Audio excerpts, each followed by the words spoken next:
Shots fired. I bet he was a good player in high school. I was too. That was Orioles manager Buck Showalter, clearly not so hot on Tim Tebow in Major League Baseball. Max, is Buck wrong?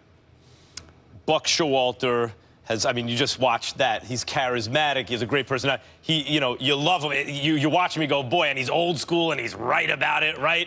And Buck, thank you for what you did for my beloved Yankees. He got him right there. Joe Torre came in and put him over the top, but Buck got him right there. I'm forever grateful. Whew. So, Stephen A., this isn't easy to say, but I think I have to do it. Buck, get off your high horse. Oh. He's got to get off his high horse here, Stephen A. Look, Buck Showalter stands on principle. I get it.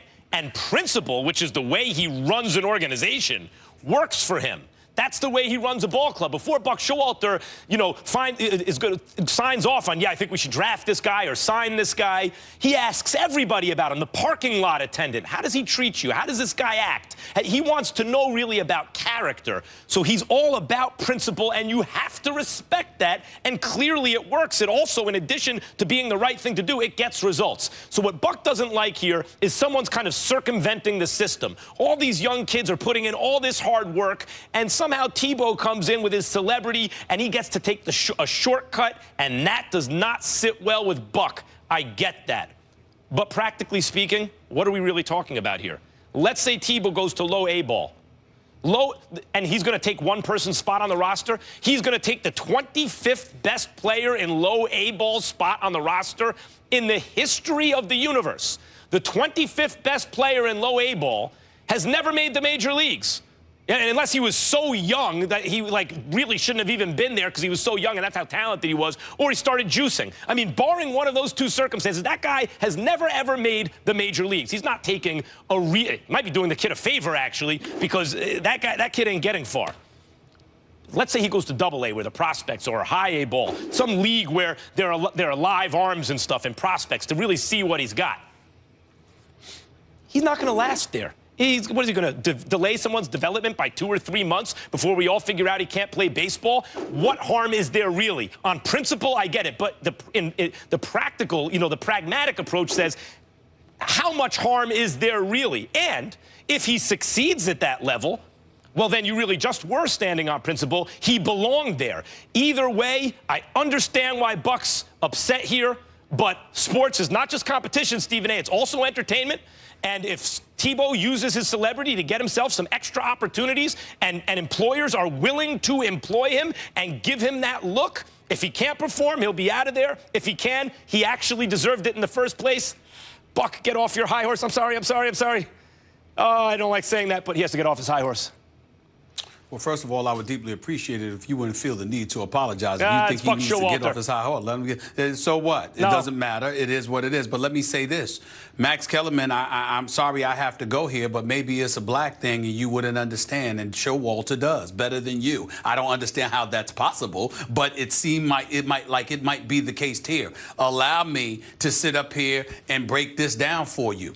I appreciate, and I 1,000% agree with Buck Showalter's point, his cynicism, and beyond. And while I'm speaking about Buck Showalter, I want to give my man Adam Jones, who tweeted the other day pretty much the same thing about how he was going to go and play in the NFL once the offseason for Major League Baseball arrives, because after all, he used to play a little football in high school himself. You see the cynicism and the skepticism being thrown in the direction of Tim Tebow and all of us who would support him, including people like you, certainly not me. And here's why, Max Kellerman, because if you're Buck Showalter, what you're alluding to is the fact that here is a young man who hasn't played baseball since high school.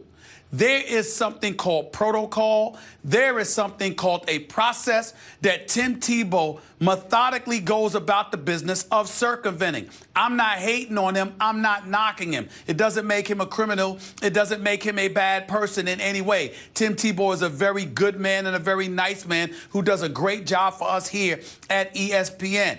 Only thing I've ever said about him is that he can't throw a football. I never thought to question his baseball skills because I never knew anything about them. I understand the great Gary Sheffield, who smacked 509 home runs in his career, spoke up for Tim Tebow. I get all of that. But the point that you are missing, that I think Gary Sheffield was missing, dare I say, that Buck Showalter is on the money about, is alluding to the work that so many people put in just to strive to get noticed.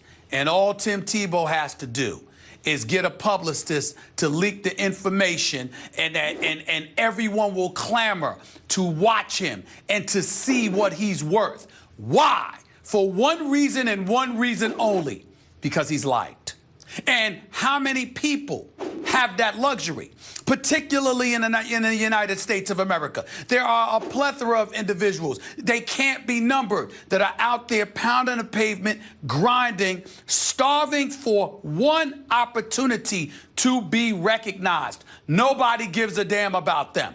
But Tim Tebow, because he's loved, because we appreciate how he invokes God and Jesus Christ with practically everything that he says, and how he's the walking embodiment of decency, because that's who we like as a person.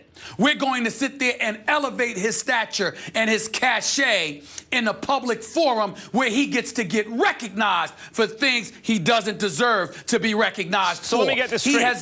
He has done nothing on the baseball level that warrants anybody even going to look at him take a swing. He has done nothing on the baseball level. We had footage of him on television the other day taking a swing taking swings, all right, in batting practice. He has done nothing. So let me get this straight. That warrants national attention for that. But he's getting it, isn't he? Because he's Tim Tebow. So let me get this straight. That ain't right. If you have the ability to get an opportunity that others do not, you should not exercise that ability? That is not, no, I did not say that, so, Max. But if that's the case, then you should get on the teams that are looking at him, not him. Hold it. I specifically said, if you were listening to me, I did not blame Tim Tebow in any way. If I were him, I would have done the same thing. So you're mad at the teams? It's not his fault. The teams and the media. He has done nothing to deserve this opportunity. If that's the case, I got a whole bunch of brothers in Hollis, Queens who play stickball at PS 192 Park in Hollis. They could swing a bat, Max. By the way, you walk to Michael Jordan got a contract. Excuse me. Michael Jordan got a minor league contract. And he didn't deserve it. Right. He didn't deserve it, yeah, Max. but it's Michael Jordan. But it's Michael Jordan, and of course he achieved on a much higher level than Tebow. But he didn't deserve it. The point is. So you mean to tell me that if someone takes the last spot on the roster of a low minor league, that means they're taking the opportunity, quote unquote, of someone who's never going to make the majors anyway, because the media is interested and the fans are interested and it generates business. We understand. Even though he's going to fail and it will be short-lived anyway, that's a problem. You're being narrow-minded. The fact of the matter is that we understand why. He's a name. It's name recognition. Sure. It attracts eyeballs. Eyeballs attract ratings. Ratings generate revenue. We get it. But what Buck Showalter was alluding to is from a principled perspective. There are millions of people who are out there who are better and who are more worthy and will never get recognized just because they ain't popular. What you're talking about... Hold on. In the case of Tim Tebow, here's what makes it worse than Michael Jordan. Michael Jordan is the greatest basketball player we've ever seen. He was a 3-time champion when he retired. And so as a result, we wanted to see what he had. He didn't deserve the opportunity in baseball himself, but it makes sense because he was a winner somewhere. In the case of Tim Tebow, he went to the NFL. He completed 46% of his passes. Because he won 7-4 and won a playoff game, we had to treat him like a tad bit shy of Peyton Manning, with John Elway came on the record and said it took Peyton Manning to replace Tim Tebow because Tim Tebow was that popular. What you're objecting to, what you are objecting to, do you want to hear what I have to say about that?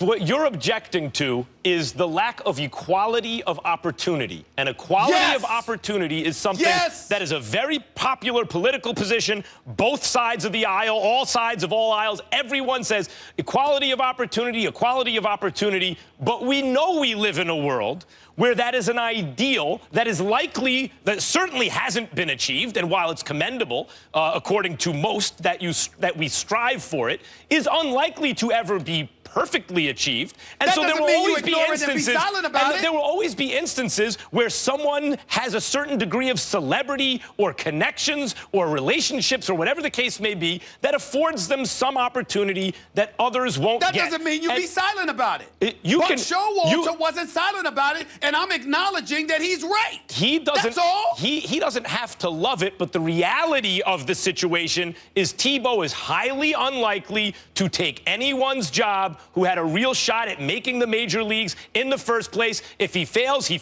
and everyone's proven right. If he somehow, against all odds, succeeds, then it turns out that this outrage is actually misplaced. That doesn't make Showalter wrong. That doesn't make Buck Showalter wrong. If he succeeds, yes, it does, actually. Guys, we gotta leave it. We got to leave it there. After Tebow's baseball announcement, he did get offered a minor league contract from the Schaumburg Boomers of the Frontier League. I also want to point out, Jordan played in the White Sox system on a team owned by Jerry Reinsdorf, who also owns the Bulls. So his celebrity plus his relationships. I got stickball players in celebrity plus relationships. They want to come to the minor league. Can they come? No, can they famous? Are they famous? I can't talk. Carmelo Anthony has a new definition of greatness, and it doesn't have to do with winning championships. We'll tell you if the guys agree after the break.